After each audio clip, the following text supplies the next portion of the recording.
What's up, everybody? Welcome to Podcast Now. I'm Alex, and the Star Wars rumors continue. Look, technically, these are not really rumors. These are, I believe, court documents. This is like official stuff. I imagine this is where journalists, well, this is actually, I think, real journalism. It's also where journalism, I think, gets the most real, right? Where companies might say, Disney, Lucasfilm, or whatever, they might get severely pissed, that something like this actually comes out there. But this is digging. This is real journalism. And what we have is that KOTOR 1 is still happening. In fact, the team that's making the Hellraiser game, which I've talked about a couple times on the channel, super psyched for that game. That is not a game that you want to show too much of on YouTube, though, because of its premise and the things. That's the studio working with Saber Interactive, but that's the team that's working on the KOTOR 1 remake. But as recently as March of this year, March 25, they are determined that they are going to be doing the second KOTOR game. Full-on remake, not any skimping, full-on remake with that cut content pack from Obsidian. Oh my good God. So not only are we getting the first game remade, we're getting the second game remade. It's the greatest news I've ever heard. Also, look, we don't have the Hellraiser game yet. It's actually coming out next year from what they've said. It looks really good. I'm such a big fan. The reason I bring it up, because I feel like a lot of the scared factor, worry is probably a better word. I'm not really good with the English language. A lot of the worry with the KOTOR 1 remake is like, is it two people in a broom closet working on it, right? Is it going to take 15 years? Is nobody working on it? Or is a small team working on it, which would make it take 15 years? And also, like, how do we trust the quality of the people that are working on it, right? I think that's valid. That's a valid thing to talk about, consider, all that jazz. Well, again, we don't have Hellraiser yet, but it does look really good.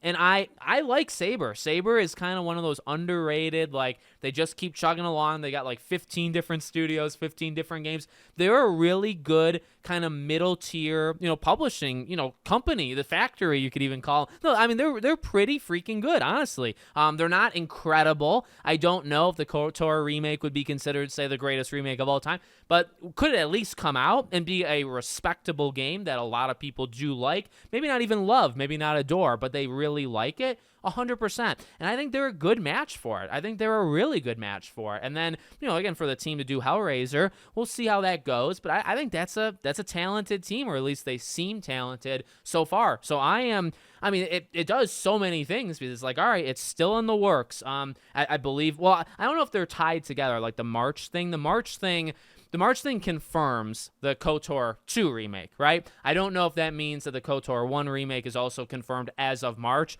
Technically, I guess you always have to have like an asterisk that like things can change between March and now. I mean, the sad reality is we've seen it. People get laid off. Studios get shut down.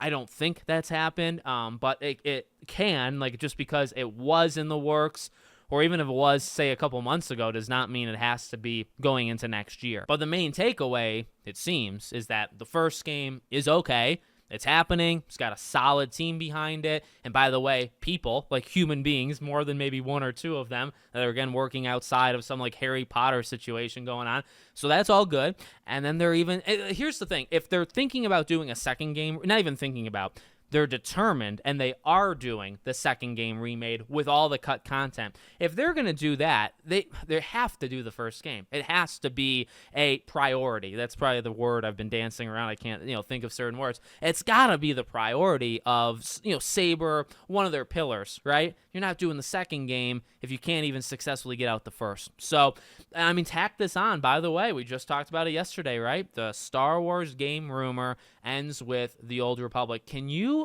imagine if they announced at the Game Awards that not just there's a new trailer for KOTOR 1, but at the end of the trailer for KOTOR 1, and they maybe say 2027, or they don't even do it. Who cares? They just show the game off.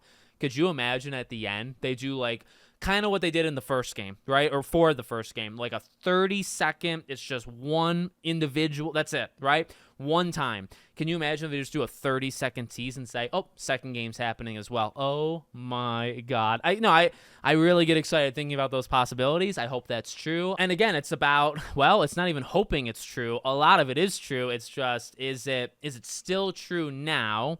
And, well, I guess that's kind of it, is it not? You know what I mean? If it was happening at some point, and not even some point like 4, 5, 6 years ago, it was recent. Is it still happening now? The answer certainly seems to be yes. So let me know what you guys think. Make sure, as always, you're subscribed to the channel, bell icon turned on, and I hope to see you all on the next one.